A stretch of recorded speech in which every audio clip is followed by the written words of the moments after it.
TikTok or Instagram? TikTok. Wow.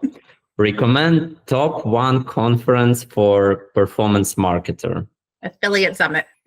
Artificial intelligence for you personally. Is this your friend, your competitor, or maybe even enemy?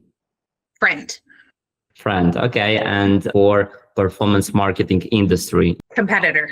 If there was one thing you would change in the performance marketing industry overnight, what would you start with? We have a lot of small businesses. I'd like to see the smaller businesses get bigger voices. I always ask all guests on our podcast with this last question. For you, what's more important, the path, like the journey, or the result, the destination? Definitely the journey. I love the journey. I'm not very Machiavellian. I believe you reap what you sow. So the journey is just a part as much as important as the end. Houston, we have a problem.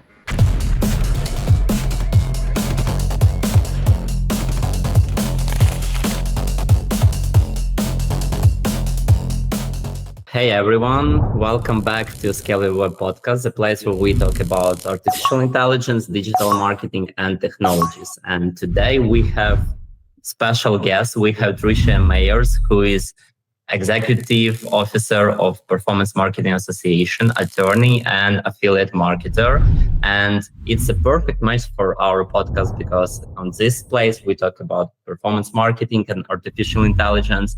And Tricia is expert in both of them because just for the last week, I saw at least two studies where Tricia was an expert about artificial intelligence in performance marketing space. So I'm sure it's going to be very interesting. So Tricia, hi. Hi. Thank you so much for having me. And since I'm a member of Performance Marketing Association and I know a little bit about yourself, maybe you could make a short introduction, or maybe you have something to add about you, about your way, about Performance Marketing Association. Let's begin maybe with the intro. Sure. So the Performance Marketing Association, we've been around since 2008. So we're a little over 17 years old right now. I had only been in the industry 4 years when it started. So I feel like I've been there forever now, but the PMA is so old. I'd only been in the industry 4 years when we first started. So I was part of the initial working groups of the PMA, and it kind of started out of, people having conversations about some needs to have some kind of association that dealt with the whole overarching industry. So the conversations were sort of starting online. I was part of the working groups. And then over time, I just got more and more involved. I was working full-time as an affiliate on the publisher side. And then I was kind of doing the working groups. And then once the PMA formed, then I started being on one of the councils. And then after a while, I was on the board of directors. And now I'll be 10 years that I'll be the executive director, 10 years in April. So yeah, it's been, it's interesting because as an attorney, as you mentioned, I get to kind of put together a lot of what I do, what I've learned as an attorney, and then put it together with what I've learned as an affiliate marketer and kind of help with some of the standards in the industry when it comes to the legal industry. And of course, obviously AI, lots of new stuff coming up from the, performance marketing side and the legal issues as well. And also on your LinkedIn, I saw that you own Sunshine Rewards Wine Club Group. By the way, I need to join it probably. And helping moms connect. What are those projects? Is this your affiliate marketing projects or? Yeah, those are all on the publisher side. I started with Helping Moms Connect just as a blog and started kind of learning affiliate marketing. When I went into Sunshine Rewards, it's a cashback and deal site. So I learned a lot about networks because I partnered with, 2,000, 3,000, 4,000 different merchants. So I was learning how every network works and more of the technology side of the industry, having to work with the APIs and the data feeds and things like that. And then Wine Club Group is more of a passion project that just came out of working with some friends I met at a conference. And over time, as we were just kind of helping each other with our businesses, that's been now 13 years that we've had that, just kind of a fun side project. We use it to test things out. We've actually been using it to test a lot of the AI stuff that I'm wanting to do. And so we both my partner and I, we test different things on that site. I see. Interesting. I'm sure we will find many, many topics to discuss.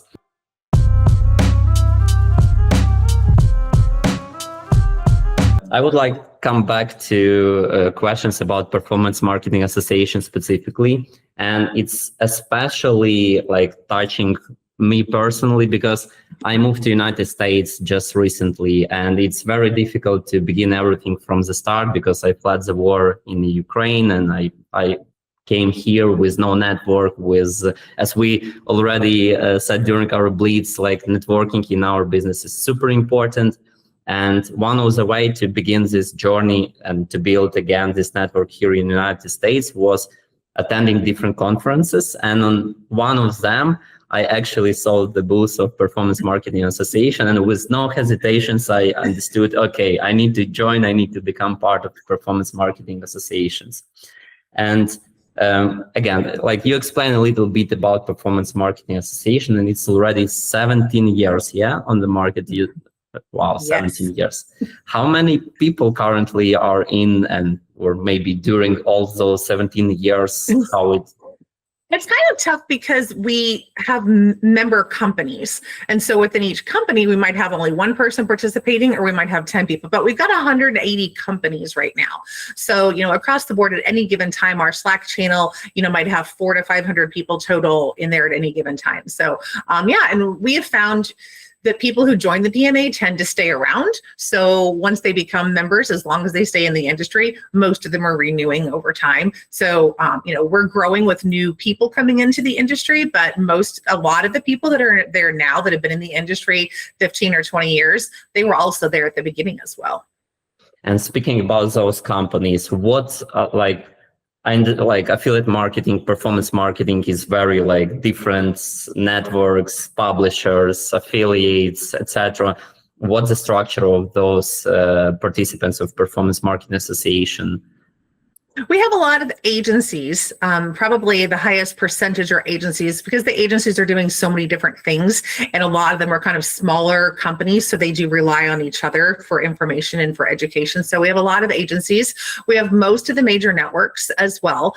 So they're not as big in number, but in terms of the volume that they're doing in the industry, we have a lot of those. And then I'd say kind of smaller are the brands and the publishers, smaller in the number that we have. And then we have a lot of just kind of tangential industries. So we have people that do fraud protection. We have people that do trademark. We have companies that do email compliance. So we have a lot of these other companies that just kind of touch the industry in different ways. Wow, that's amazing. That's amazing because again, it's about networking, and different people from different parts of this business can connect in one place and discuss different topics. For example, AI, about what we are going to speak later. But I also know that in performance marketing associations, you have separate councils that focus on specific challenges in performance marketing industry. What are those councils? How many of them? Actually, shame on me, but I even not sure I know all of them, and how many of them? There are so many that I have a hard time even ticking them off anymore, because we have 7 total. So they really range. Some very specific groups like the compliance councils, obviously a lot of tracking compliance, legal compliance, things like that, and then kind of wider range groups like the industry advancement, where they kind of cover anything in the industry, that touches how do we promote ourselves to the outside world, what do we do to be stronger inside, things like that. We have a retailers council, we have a coupons and deals council, we have the measurements and insights one, which is the one I think that you've been participating in, that did all the AI stuff. And then I feel like I'm forgetting one more. Oh, we have an influencer council as well that recently started. So kind of a wide range. Some people participate in more than one because they find, I'm a retailer, but I'm also really interested in measurements and insights. So we have some people that kind of cross over between those as well. So, and then each council is responsible for output each year. So they're putting on webinars, once or twice a year. They're doing white papers, blog posts, but really it's just a place to have conversations that just every month it's taking that time to get together for an hour on a Zoom call and say, what's new in your neck of the woods? What are you hearing at the conferences? What are you seeing in your work? And to kind of hash things out. And then whatever that group decides, was kind of important, say, is this something that the PMA needs to do something about? Is it something that we just need to share information, send me a link and I'll put it on our socials or put it in our newsletter? Or is it something where we need to take more action? We need to do some kind of education or advocacy ourselves. And to become part of that council, this is only for members of Performance Marketing Association, yeah? Yes. And is this like required to be part of some council, or maybe it's possible to be a member of few councils? How it works? It's not required. We have a lot of members that don't participate in the councils in any way.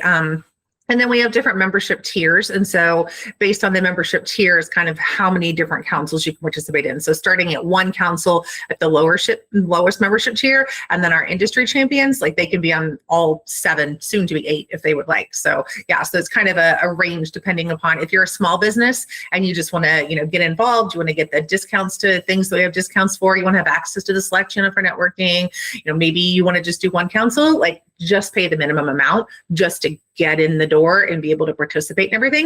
And if you're a bigger business and, you have a lot of employees that want to do a lot of stuff, then you could look at, upgraded memberships. And speaking about tiers, since you mentioned, like what tiers, like PMA offers to businesses? So we start at $250 a year. That tier gets you 50% off affiliate summit tickets and access to our networks, access to our networking events and things like that, the ability to be on one of the councils. And then from there, we have 500, 1,000, 2,000, and 5,000. And then so the benefits just kind of go up: 1 free affiliate summit ticket, 2 free affiliate summit tickets, 50% off codes to different things, ability to chair councils at the higher levels instead of just participating in them.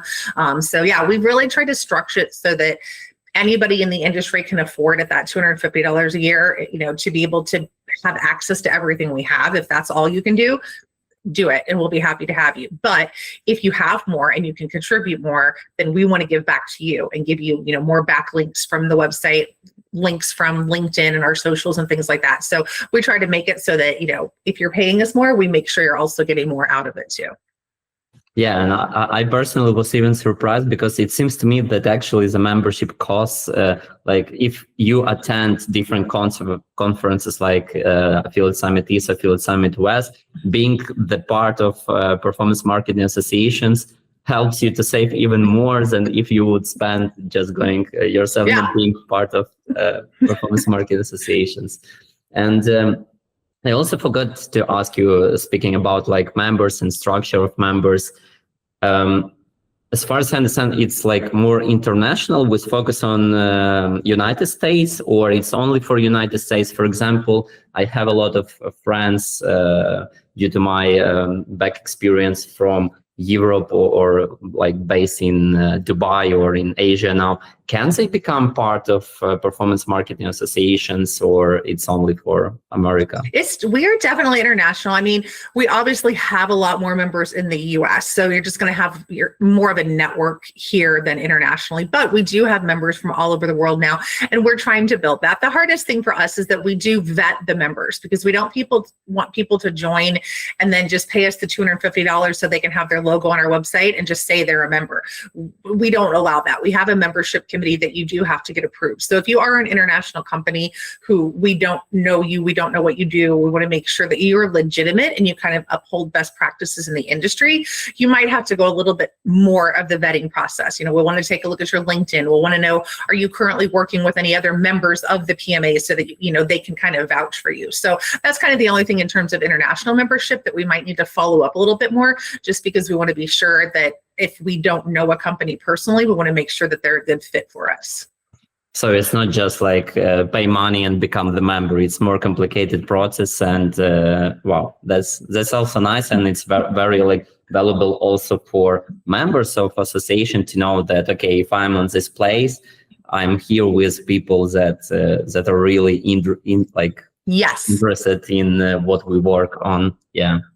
And to become member of council is the same way, like, for example, if I'm not influencer, but I'm interested, for example, in like being the part of influencer council, would it be able for me, like, or I need to have some, I don't know, qualifications or etc.? No, for the councils, we allow anyone to join. The only exception is the retailer and brand council. That is only for retailers and brands. And that's because it is kind of their safe space to be able to talk about things without having the network listening in or publishers listening in. Like, that is just for retailers and brands. But everything else is open for anybody to join, because we figure, even if you're not the most experienced person in this area, maybe you need to be there because you need to learn more, or maybe you're just bringing fresh ideas that people that have been doing this for 20 years haven't thought of. So we really do encourage people to join, whichever council they're just most interested in, because you're going to get the most out of it, and we're going to get the most out of having you there. And I saw so many, I follow LinkedIn, all the news from Performance Marketing Association, and I saw that this year, there were almost, I think every council had its own, some research studies. And could you mention some of, more, apart from artificial intelligence study, which we're going to speak separately, could you mention some, some interesting insights revealed during this year or maybe past years? Yeah, we've done some major surveys. We did a whole industry-wide survey for the US where we sized the market in the US. And one of the big things that came out of that earlier this year was that the percent spend for coupon and deal sites went down proportionate to other publisher sites this year. So we've been doing a lot over this last 6 months since we got those results to kind of dig in and find out why that's happening, and figuring out, coupon and deal sites, is it problems with Google that they're not ranking as high? Are customers finding coupon codes in other places so they don't need to go there anymore? Are coupon sites recategorizing themselves as cashback and deal sites because they're broadening their business models? So that was a really interesting finding for us earlier this year. We also did a brand survey at the end of last year that kind of carried in this year, that for the brand side helped the managers of affiliate programs. I think we had 250, 300 that responded to that. And we learned a lot about how they manage programs, whether you should have programs on multiple networks or just focus on one, whether you should allow international affiliates or not, whether you do international shipping. So we had a lot of findings in that as well. We've done a lot with subnetworks, because subnetworks are on the rise in affiliate marketing, the different types of subnetworks and what they do.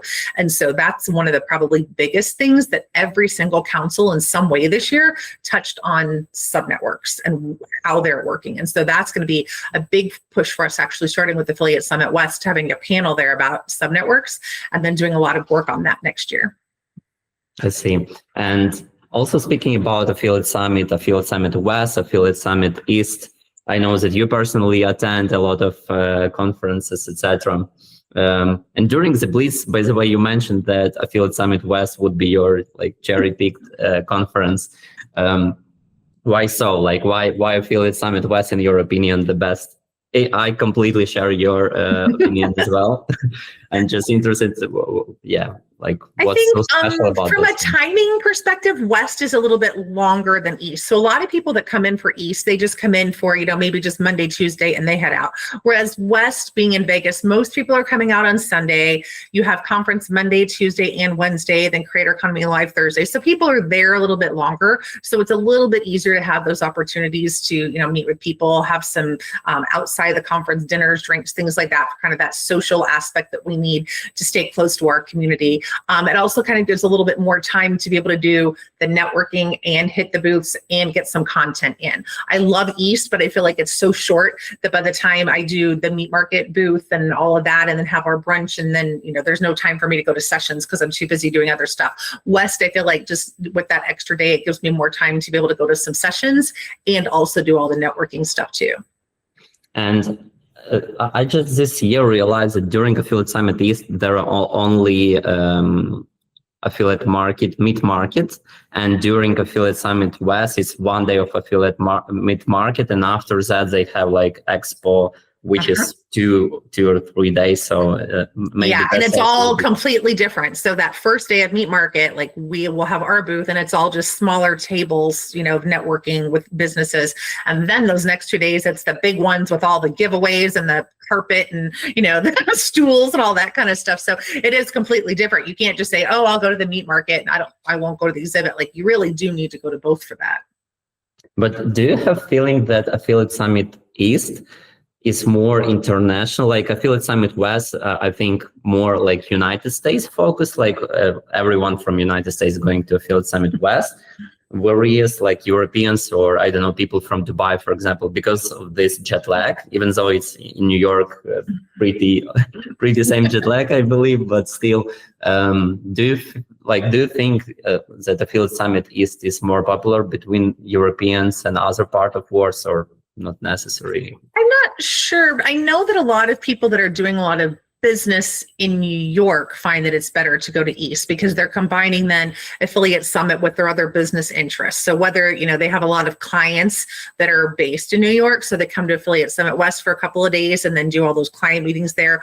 Also, just so many of the businesses that are based in New York, it's a lot easier for them to send people there than to send them the whole way out to West. So, there's not a huge overlap. I think they told us it was maybe like, honestly, it was 15%-ish, like overlap, or 20 of the people that go to East and go to West. So it is worth it to go to both because you're getting a lot of different people across the two conferences. And I know that PMA also has this branch for its members, which you run on both, I guess, on the Affiliate Summit East and the Affiliate Summit West, on both, yeah? Mm-hmm. And what are those events like? What they are about? Are they only for members? What's usually how it goes like?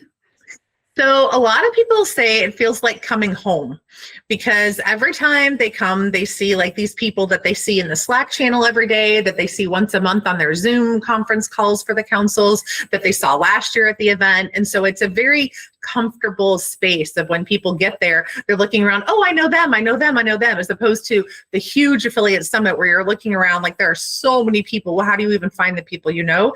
When people come to the PMA meetups, because it is for members and you're getting to know those people through Slack, through the councils, in other ways, you feel like you kind of already know them. And then when you get there, it's just really comfortable to go up and talk to anybody because you already have something in common that you're PMA members. You know that they're here to network. You know that they're legitimate companies because they've been vetted by us. So it's really popular with our members. In fact, we've doubled, almost tripled the number of people that have been going to this event since COVID. And I know that Performance Marketing Association always has these PMA branches. You, as far as I remember, you were one of the speaker on their conference about some topics, etc. Is there any partnership like between you, Affiliate Summit specifically, or it's like, for example, if I don't know, BlitzCon or any other conference, they would like to make more connections with this with these associations. Is this possible or? We do have some other smaller relationships with like MailCon. We've done some things in the past with some of the more sales with like e-tails, things like that. So we have done some smaller partnerships. The Affiliate Summit is it's the biggest for us for a couple of reasons. One, like their original founders were part of our original founders. So they helped us launch. They've been there since the beginning. They're providing all these free tickets to our members. I mean, it's hundreds of thousands of dollars a year in tickets that they're giving us. So, they are industry champion members of the PMA where they participate in our events. They come to the brunch, things like that. And then we also try to help each other with things like their AI survey, that you mentioned that they put out a couple of weeks ago. We participated in that. We helped share that through our channels, and then our surveys, they'll push out through their channels. They've sponsored our big industry survey this year. So we do have a really tight relationship with them, but that's not to say if other things, if they join, we actually have member-to-member discounts where if another conference joins the PMA, we'll include them. And if they want to give like a 20% off discount for our members or something like that, we'll put that in our newsletters on our website too. Since, again, I have a lot of friends from abroad, and actually many of them already asked me about like, hey, Dennis, I know you already started, joining different associations, etc. Like where to begin, how to join, how to start this journey. Like if someone wants to join Performance Marketing Association, they are really from this space, they want to develop their networks, they want to develop themselves in performance marketing. What's the way to join Performance Marketing Association? So if you join our mailing list, just anywhere on our website, the footer, the sidebar, like anywhere, once you get on our mailing list, you will start seeing, pretty regularly within the first couple of weeks through our emails, the kinds of things we're doing. You'll get access to download some of the white papers, links to the webinars we've done, things like that. And then within there will always be a, click here to join the PMA button. And when you first do that, it will just be letting us know, like, what is your company? What do you do? To give our membership committee a little bit of information about you. And then if they need more more information, they might come back to you and say, well, here's another list of questions, that we would like asked of you. But I always encourage people, just join the mailing list. I mean, it's free. If you join the mailing list, you're going to get the newsletters that show you what we're doing. You're going to be able to download our reports and things like that. And then over time, once you see something that you say, oh, that really looks interesting, that's something I want to be a part of. Oh yeah, I want that discount for Affiliate Summit. Oh, I want to be on that council and be a part of that. Then you join. But I never want to pressure people. I always just kind of say, if it's right for you, then that's great and join. If it's not, join the mailing list, follow along with what we're doing, help share our stuff. Even if you're not a member, follow us on LinkedIn. And when we put out a study, share it with your followers on LinkedIn as well. You can participate with us in those ways too. And to join the newsletter, you don't need to be a member. Okay. Yeah, and just put in your email address. That's it. Well, I didn't know that actually when I started this journey, because again, I saw just your booth on the conference, and that was a way that I find out about it. But definitely, I think that's amazing when you can see the newsletter, see what this association does, like what studies they do, what councils they have, etc. And it's a really nice way to kick off. Okay.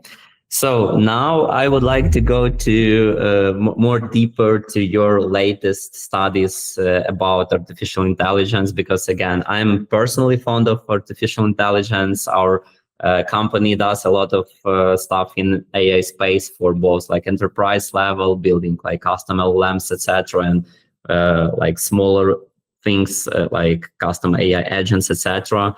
And since my previous experience was from performance marketing, digital marketing, we have a lot of clients from this space.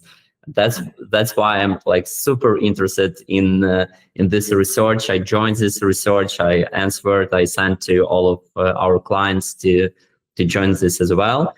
Though it can be a little bit how to say this, like biased, because we do for them some AI stuff, so they definitely know about AI.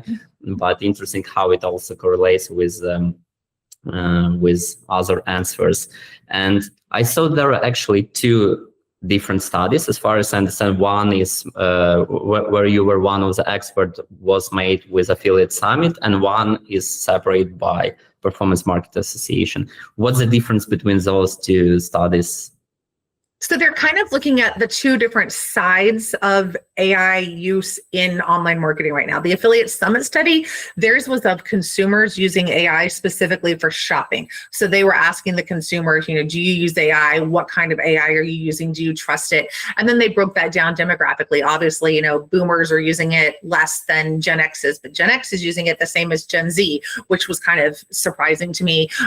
So theirs was more from the standpoint of, if consumers are using this, we as affiliate marketers need to know that, and we need to understand how they're using it so that we can play into that ecosystem. Then conversely, our study was about how are we as affiliate marketers using it to do our jobs.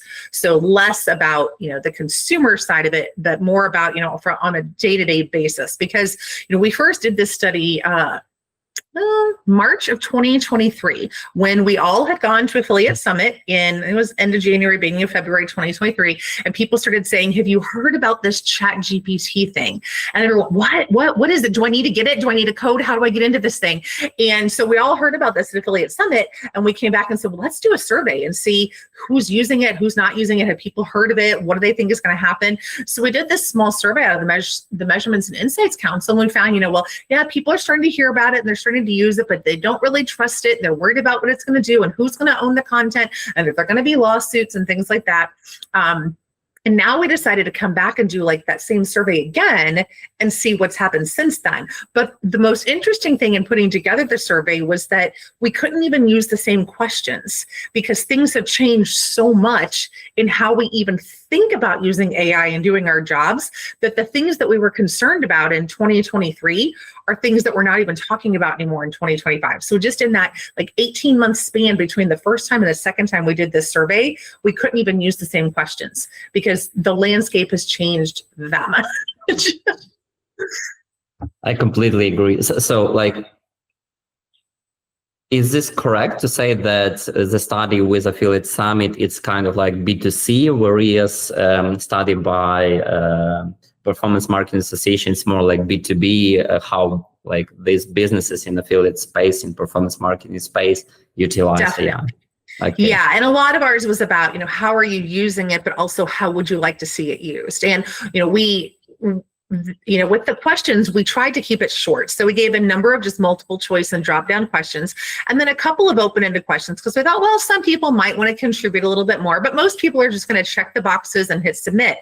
And we got like 6 pages worth of extra written responses from people, because everyone had so many opinions about it that they wanted to share. They didn't just quickly check the boxes and hit the submit button. Some of them wrote paragraphs about how they feel about what's going on with AI in the industry, what kind of tools they would like to see. I mean, to me, the written results were like a treasure trove for developers to look at these results and say, oh, okay, here's 6 ideas of products that we might want to come up with, because it looks like affiliate marketers would use those products. So, there was just a lot of great information in there about not just what are we doing right now, but what do we think we could be doing if we had the right tools.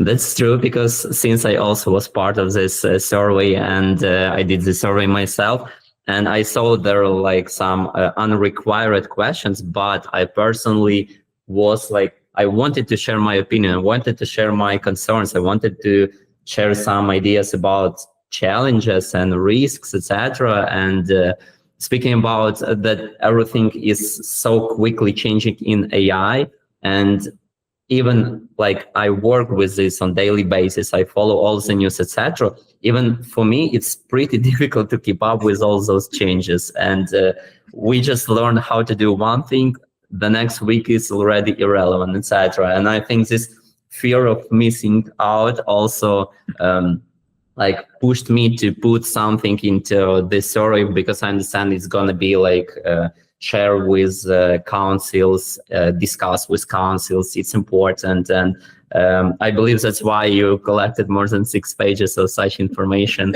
from people that like not just like use it, but think how it's gonna change our industry in general.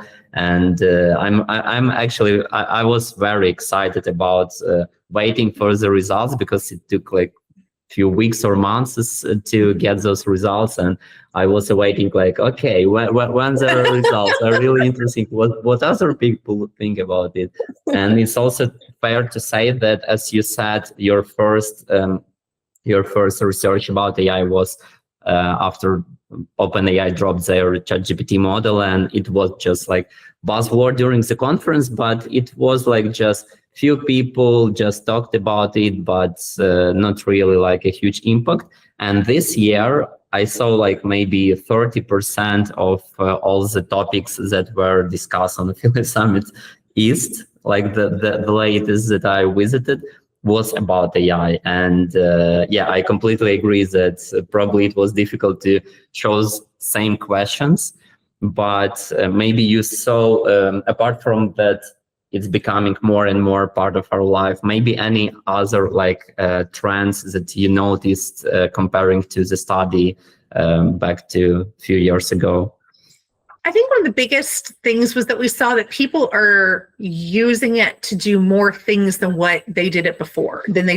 So we had 74% of people that say that they're using it more and for more tasks and projects. So in the beginning, a lot of people were reluctant to use it for anything content creative, because they felt like, that was cheating, or we really shouldn't do that. We saw a big increase in the people that are using it for content creation now compared to what it was before. Obviously, the tools are better, they're easier, there are more of them out there, so people are using them in more. But we saw more people programming than before. And obviously, the numbers that we saw, a lot of non-programmers that are using it for coding and programming now that weren't using it when we did it 18 months ago. So just seeing that people are figuring out different things to do. They're using it for affiliate recruitment, which, when we first started using it, it was content creation. It was just asking it questions. Now they're figuring out, how can I use this to find affiliates? How can I use it to, perhaps monitor for fraud? What can I build that will go out there and figure out how to do these things for me? So I just love that, it's been a very short amount of time that we've already seen people finding more and more ways to use it, and mainly for efficiency. The results showed that people weren't using it for return on investment as much. So they're not looking at it as something where I put $1 in and get $5 out. They're using it as just something that's going to make them overly overarchingly more efficient than what they were before. Yeah, but eventually efficiency will exactly improve. Yeah, so more kind of a long-term, bigger scope. Like, we're not doing this just because we think we'll make money if we do this thing, but we're going to become more efficient. And then once we become more efficient, how can we become more profitable? Yeah, and also you mentioned about that a few years ago, AI was used mostly for content generation. And it's funny because just today, and actually the source of the information I saw that was Slack channel of Performance Marketing Association. I saw the news that just today was published a new study by search engine optimization analytics from Graphic, and they found out that AI now produces more web articles than humans, highlighting how quickly automated content is taking over online publishing. We will put somewhere here the chart. Is very interesting to see how exponentially AI took over the content generation. And it seems that it's going to be same with other parts of our life and businesses. And it's a little bit scaring even. And the big challenge, now for performance marketing, as we traditionally, have gone by the click. And that's how we decide who gets the money, who created the influence by the click. And we've had to figure out ways, around that with cookieless tracking and influencer marketing. So it's not brand new. Like, all of a sudden, oh no, what are we going to do here? We have no idea. We need to look at some of the other things we've already been doing and figure out how we can measure. And we asked about LLM citations, and about a third of the agencies said they didn't even know what LLM citations were. And so for me as the publisher, that's kind of disheartening, because I expect that I'm going to be rewarded because I'm writing content that's influencing the LLMs, and I expect that the brand is going to compensate me in some way for getting them listed as the answer because of my post or my video or whatever that I did. And when a third of the agencies don't even know that that's a thing, a third of the agencies are not even considering compensating the publishers for it. So, we need new tools. We need new tools for them to be able to say what's impacting our results in the LLM. How do we then compensate the publishers that are creating that content? And that's just something that we've got a gap now. Hopefully, this is one of those things that a year from now we're gonna be like, oh, I can't believe we weren't measuring this before. It's so easy. We figured it all out. But at least right now, there's a big gap in the industry there. And just to be sure I'm on the same page, by LLM citations, what exactly you mean? So when I'm doing my search in ChatGPT and I'm asking, what are the best shoes to wear while I'm walking in Disney World, and it says, oh, this pair of Nikes, and then there's, this link to a blog about Disney World and their shoes. They know, that the reason that Nike was listed there was because of that blog post, because they talked about those shoes. And so, that publisher is saying, what do I get for this? I wrote this blog post and now I'm not making any commissions because nobody's clicking on my blog post. They're seeing the result and then they're just going and buying this pair of shoes because they saw it in ChatGPT, but they're not coming through my site. So how are you, the brand, going to compensate me for the fact that, I'm linked here? I can prove to you that I impacted your listing because I'm cited right there in the LLM. Yeah, I agree. And I have some friends working in, they used to work as search engine optimizers, putting your website in top rank on Google search, etc. And they had a huge network of publishers and content creators that made different reviews, blogs, etc. Because they were eventually Google showed your website somewhere on top.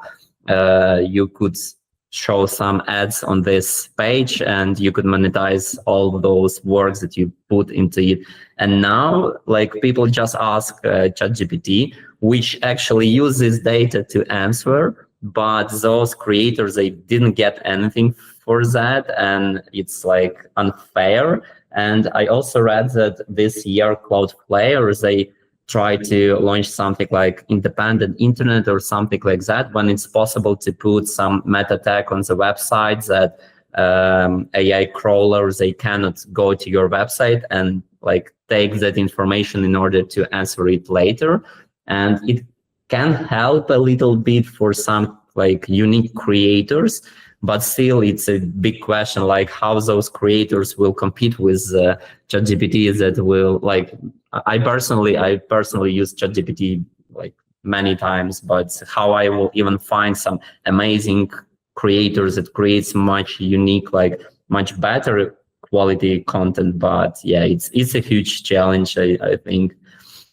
And are there any other like responses that surprised you from this study? You mentioned that only 30% of agents is like knew about this issue with LLM citations, or 33 didn't. I think it was like 67% maybe that said that they did. More of the brands understood. So that was good to see that the brands, but we were, in terms of breaking things down, it was kind of, overall, the agencies are using it for recruitment and they're figuring out that aspect of it, but they're not quite figuring out how to compensate the publishers. So that was kind of the big thing. Overall, the fact that, we had 97% say they were using AI in some way, and 93% said they're using ChatGPT specifically. And, I don't know if that's just because it's easier. Some people said, their companies are getting it for them or encouraging them to use it, but it was much higher than anything else, even higher than Google AI overviews and Gemini put together. So ChatGPT, very high. A couple other ones, I think a high for us, Perplexity was at 42%. And I think because that gets a lot of talk in the industry because they do have citations and people are using it more for shopping. So I think there was a little bit more talk about that, whereas something, Microsoft Copilot was much lower, down at 31%. So, wide range, but like ChatGPT is king at this point.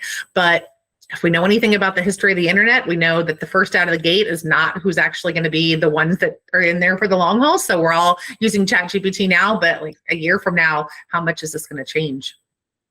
Yeah, and it's also interesting, like how exactly they use, because if people just use it for, I don't know, like I use it for email rewriting, etc.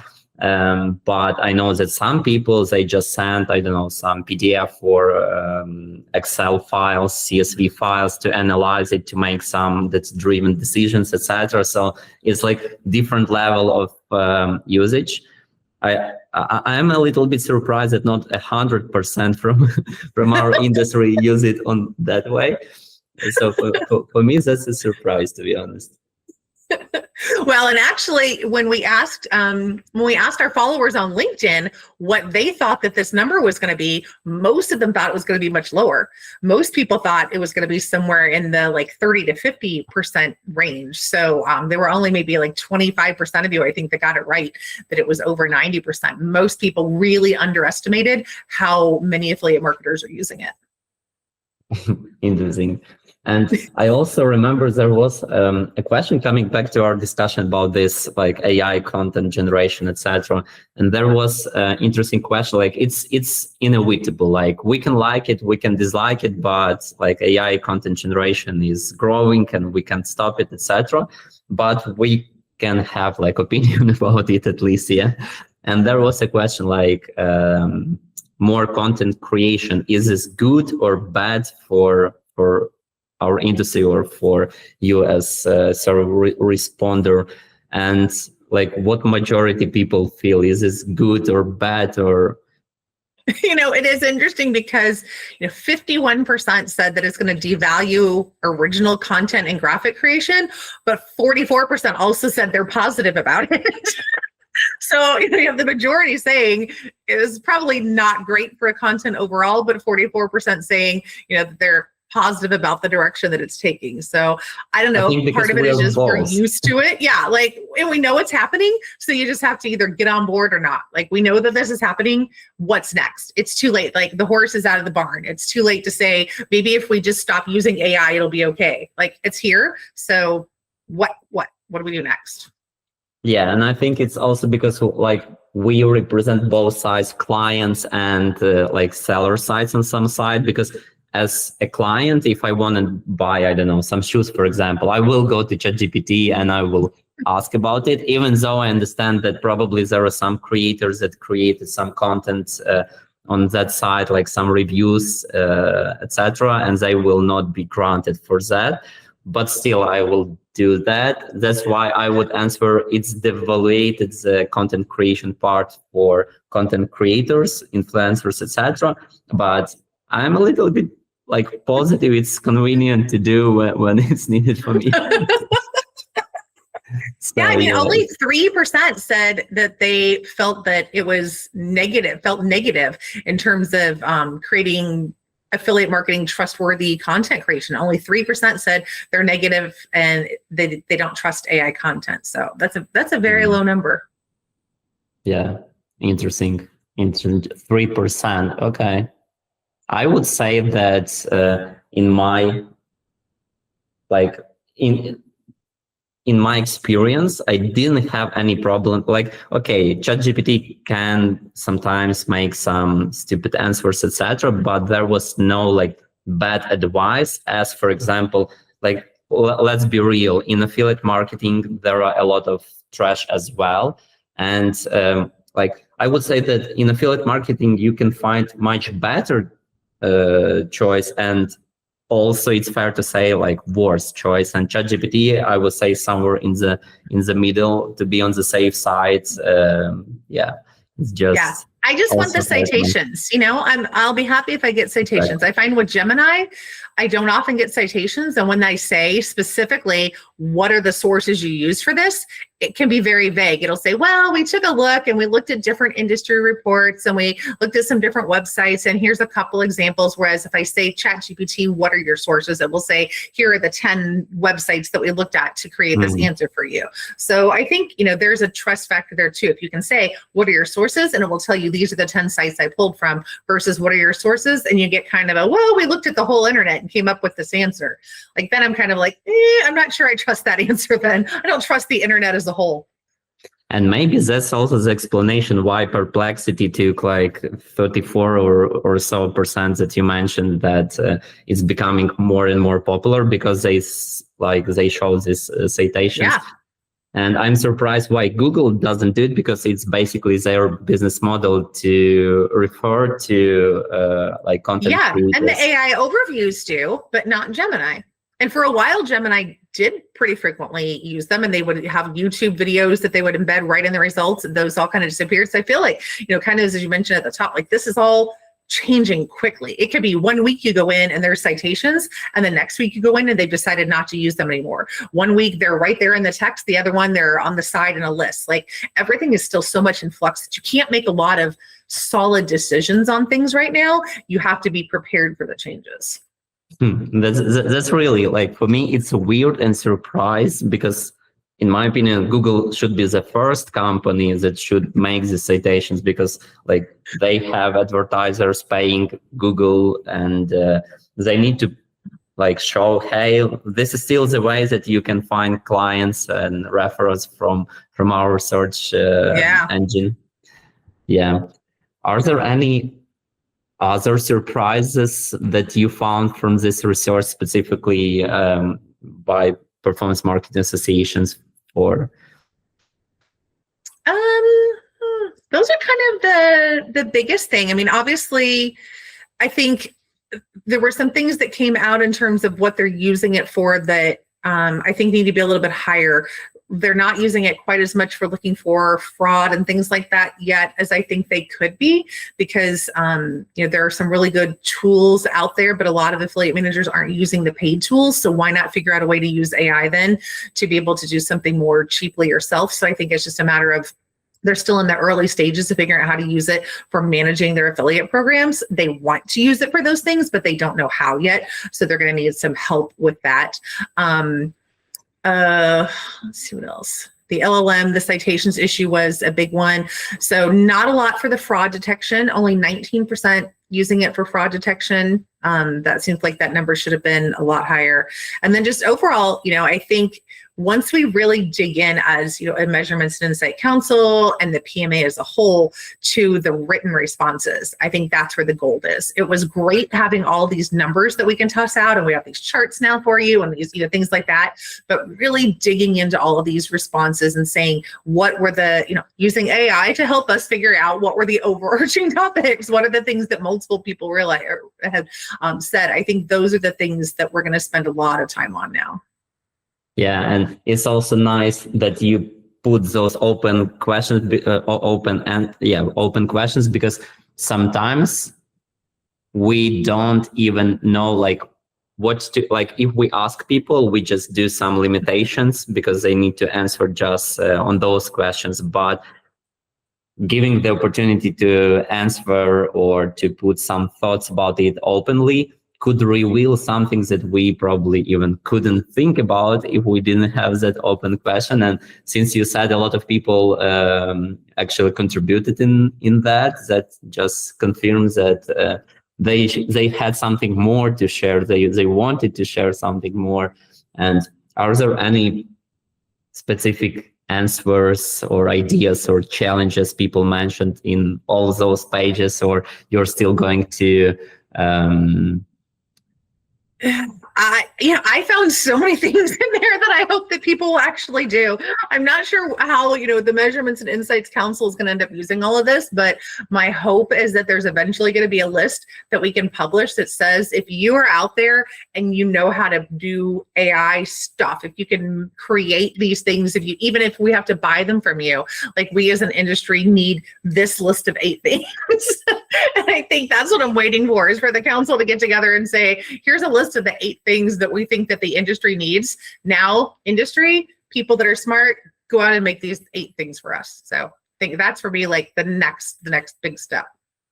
But speaking about those open questions, it's just interesting. Are they more positive about AI? Hey, AI also has a big opportunity here, etc. Or they were more not negative, but let's say challenging, discussing some issues, discussing some uncovered topics, etc. I think there were a lot of opportunities. I think in terms of the challenges, it was, there were the challenges like we spoke about devaluing original content, which we are already seeing happening. Lack of trust in the responses. And, as a whole, affiliate marketing, we've always been about transparency and trust. So if you write a blog post reviewing a product, you have to say, I am being compensated for reviewing this product and have affiliate links in this post. So you're creating that trust inherently with affiliate marketing, because you're telling your readers, I will earn a commission if you buy this thing, but here's my personal review. Here's me in a video. Here's me in a picture using it. And now that we have all of this AI, you don't know where anything's coming from. You don't know if this was a real person that reviewed it, where these citations are coming from. You don't know what to trust. So there was a lot in there about not knowing if you can really trust the results that you're seeing. And then the lack of measurement, being able to reward the publishers. And if we can't reward a publisher for writing content, will publishers continue to write the content? And that's something that kind of as a whole, consumers are going to have to decide. Are you okay with AI just telling you which pair of shoes you should buy? Or do you really want to see a person? And the consumers are going to decide that. If consumers aren't buying stuff, just clicking through the AI because they don't trust it, and they're still going out to Google and doing a search, which we know a lot of them are, then maybe the market's going to tell us that consumers don't trust it. They're not going to use AI, the ChatGPT checkout, because they're not just going to read that result and say, yes, I'll buy that right now. Very different from TikTok shop checkout, where you have a creator that's standing there showing you how to use this product, and you click on it and you buy it right there through TikTok. That's because you watched a creator use that product. AI, very different situation. You're just reading somebody somewhere used this product and said it was good. Now are you going to click on the button to buy it? We'll see. We don't know if that's going to happen or not. I just think that with Sora video creation model, etc., very soon it will be same TikTok shorts kind of just generated by Sora in real time, just for you, for your personal requests. Knowing all your history of talking to AI is a little bit scaring. And I do wonder, TikTok having rules around having to say that something is AI generated content, maybe there will be a point where we say, TikTok does not allow you to put a TikTok shop link on an AI generated video. So they can't monetize it through trying to get you to buy something because you flagged that video as AI generated. It's ineligible for TikTok shop or something like that. So I think there's still a lot of tools that all of those companies are figuring out, what's their responsibility in making people flag if something is AI generated or not. But, as we talked to a couple of councils this week, what is AI generated is a very broad thing. If I have to say that this image is AI generated because I put it into Canva and said, here's my image, put this text on top of it and hit their little magic wand, technically I use their AI generation. But am I misleading a consumer in any way by having Canva write the text on it for me instead of me typing out those words? Very different than me saying, create this image for me of something that doesn't even exist in nature and make it look like it's real. Very, very different use of AI there. So that's something too that as affiliate marketers, these affiliate managers have to decide, where do we draw the line and what's acceptable AI use for monetization and what's not. And it's also interesting because I saw that OpenAI launched their own app, also it's called Sora, and it looks actually that they try to do TikTok, but only with AI generated content. And who knows, maybe very soon there will be Sora shop, a kind of like TikTok shop, but just with AI generated content. But again, yeah. In this case, I try to follow the strategy. If you can't change it, you should just adopt probably. But definitely as part of Performance Marketing Association, that's the organizations that should advocate for or at least raise those questions and discuss them publicly. Because if not, such associations who will talk about these problems, yeah. Right. And we don't have a vested interest. We're not being paid by anybody to say whether any of this is good or bad. We're just out there saying, let's have the conversation and get it going and have everybody debate these things.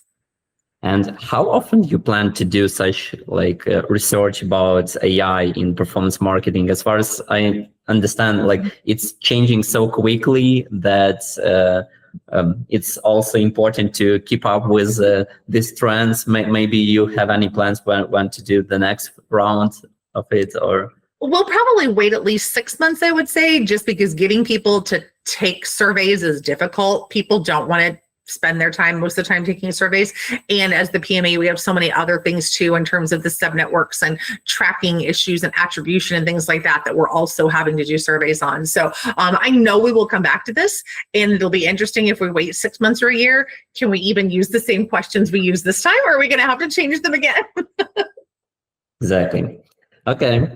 And coming back to another research with Affiliate Summit East, and I just opened it for myself, and we'll also put it on our podcast that our viewers can see too. It's called The Great Reroad: AI's Takeover of Product Discovery.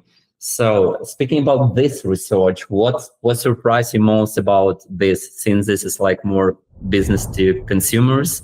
What's more interesting here? I was surprised how many people in general said that they were using it for shopping.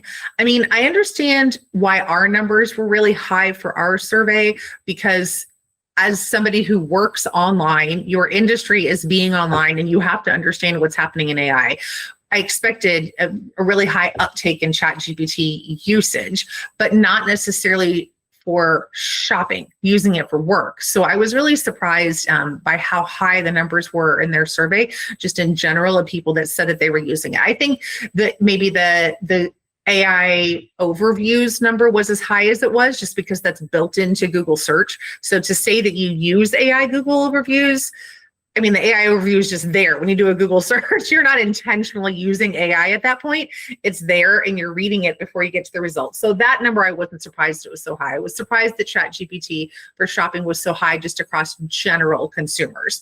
Well, so high that that Gen X, my generation, that we were using it so much compared to the younger generations, because I just would kind of assume like Gen Z would be all over it, and a lot higher percentage of Gen Z would be using it for shopping than what Gen X was, and it really wasn't that much different. It was almost, statistically, it was almost comparable. So, taking out just the baby boomers, taking out that generation, they showed that almost everybody else is using it about equally for shopping at this point.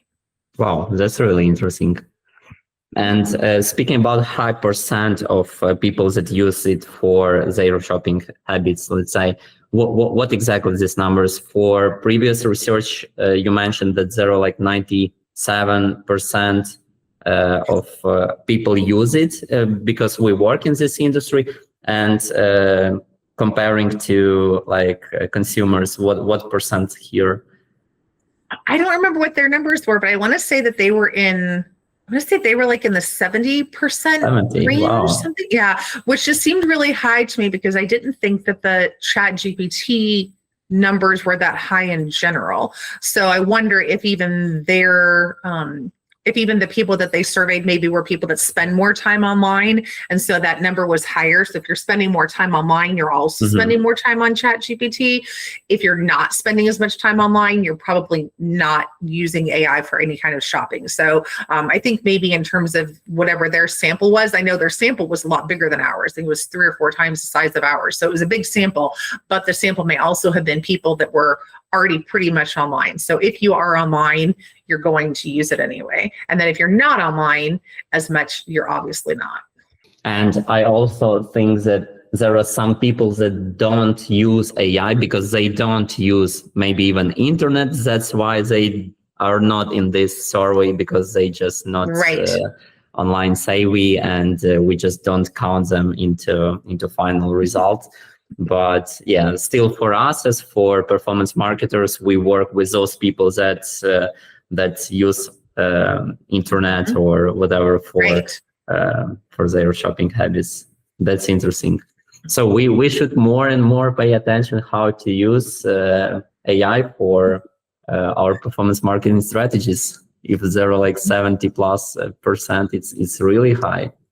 Exactly. Yeah. I mean, we really have to think about what's it taking away from, where are people not going? But they also showed one of their results is that more people said that they're going to blogs and content sites more, even though they're using ChatGPT. So they're using it maybe, and they're seeing a recommendation, but then they're still doing a Google search and wanting to actually read the blog post review, or they want more information about the thing that ChatGPT told them. We don't know why that response is what it was, but it does show that they say, it was a little bit, but it was not negative. It was a positive number to show that people are going out and finding the content even more than they were before.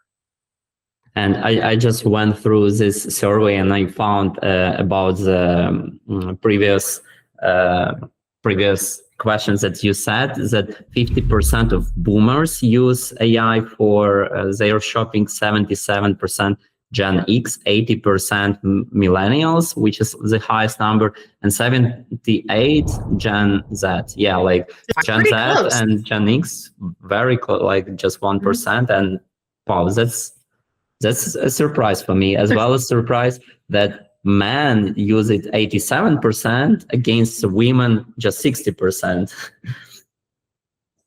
Yeah, that was surprising to me as well. I don't quite know why, if that was it was just a part of the survey sample or something, but yeah. So all of the percentages, and I think the boomer percentage being at 50% probably tells us those are boomers who are very active online. If they're taking a survey like this, they're people that are used to being online, that are used to shopping online anyway. So 50% using it for shopping might not be that skewed, actually. I see. That's amazing, actually. I also see there are some thoughts from like different experts, including like Everflow, CJ representatives, and we will put these results in our description sections that everyone can find out about this research. Are there any other like interesting surprises from this particular research that you wanted to share? I don't think For so. me? This one was less me. This one, they brought me in at the end to, be able to take a look through it and to give some thoughts on this one. But I was glad that they did this one the same time we did ours, because as you said, one was more the B2C and one was more of the B2B side. So kind of being able to compare and contrast these in just the span of 2 weeks was really nice. I think like results from consumers' point of view less surprising than from like performance marketers, at least in my opinion. Yeah, I mean, both studies had some takeaways, and there were a lot of things that made sense looking at one study and looking at the other, that you could go back and forth and you look at those numbers and say, okay, well, that makes sense if you look at that over here. A lot of the things looking at how much consumers are using it, and then also looking at our affiliate marketers and their fears and the risks that they're seeing. Understandable when you look at the other survey and see how many people are using it. I always like also to ask people that I talk to about their favorite movies or favorite books that you would like to recommend to me, to our audience. It can be related to business, or it can be related to personal life, to personal development, etc. Is there any particular movies or books that you like or wanted to share? I am one of those people that I am an escapist when it comes to books for the most part. So I don't read a lot of self-help, a lot of like any of that kind of stuff. But I will say, I think everyone should read The Alchemist by Paulo Coelho. I think that's something, I don't know if it's the Pollyanna rose-colored glasses positive person that I am, but it just really resonated with me. And so I think that's one of those things that, like, if you don't read business books, you should still read that, because it has implications for life. But also, if you read business books and you're looking for something to help you frame business issues that you're having, it can help with that too. So I think, from that perspective, I would say The Alchemist is probably like the one thing that I think every single person should read. And then my favorite movie is not a movie that anybody should ever watch except for me, or if you love like dancing, because Dirty Dancing is my favorite movie. And I think I love the soundtrack. I love the nostalgia. I think I'm just stuck in the 80s or something, but I don't know. I don't even know if my kids have seen it, but it's one of my favorites. So I don't know that I recommend it to anybody, but I think it says a lot about me that it's my favorite. I haven't seen it yet, but I heard about this movie so many times. So many people recommend it. Nothing else. Everybody has to know what, like, don't put baby in a corner. Like, you have to know what that quote means, and you have to know what the lift in the dance is. So if nothing else, in terms of like cultural references, those two things, everyone should just know those. Great. I'm going to watch this Friday, this movie finally, and I will text you back with my. I love it. Okay, Tricia, I'm really, really grateful for your time and for all the insights that you shared about all those studies about artificial intelligence, as well as about Performance Marketing Association. I will gladly become part of your wine group. It's particularly was interesting for me. And I also hope that we will talk later again when we get new AI results, because again, on this channel, we like to share everything about AI, especially in performance marketing space. And I'm already excited about the next the next wave of new survey about artificial intelligence. And that was very interesting. Thank you again for coming to our podcast, and hope to see you again. Absolutely. And we're going to be starting an AI council in the PMA very soon. So we're going to have an entire group who spends every single month talking about AI issues. So I'm looking forward to that. Thank you again. Thank you so much.